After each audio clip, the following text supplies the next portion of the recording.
ឥឡូវយើងមករៀនអំពី adjective plus ជាមួយនឹង preposition វិញម្ដង Yes adjective មានន័យថាគុណនាមហើយ preposition មានន័យថាថ្នាក់ឥឡូវមកមើលទាំងអស់គ្នាមួយ teacher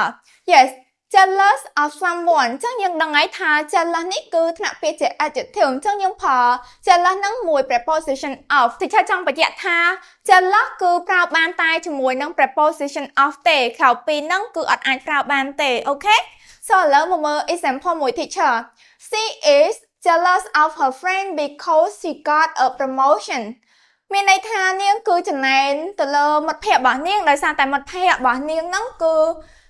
ទទួលបានការឡើងតំណែងបាទអញ្ចឹង Yes ចូលមកដល់ទី2 married to someone អញ្ចឹងយើងដឹងហើយថា married នេះគឺថ្នាក់ពាក្យជា adjective ដូចគ្នាហើយយើងប្រើមួយ preposition to អញ្ចឹង married to someone គឺមានន័យថារៀបការជាមួយនរណាម្នាក់ Yes ចឹង example he is married to his friend he is married to his friend នឹងមានន័យថាគាត់រៀបការជាមួយនឹងមិត្តភក្តិរបស់គាត់អញ្ចឹងយើងប្រើមួយ preposition to married to អូខេអញ្ចឹងត្រូវទៅចំណាំមួយទៀតគឺ fond of something fond of something ហ្នឹងគឺ fond ជា adjective ប្រើមួយ preposition of អញ្ចឹងគឺយើងប្រើបានតែជាមួយ preposition of ទេក្រៅពីហ្នឹងយើងប្រើអត់បានទេ yesឥឡូវមកមើល example មួយ teacher she is fond of chocolate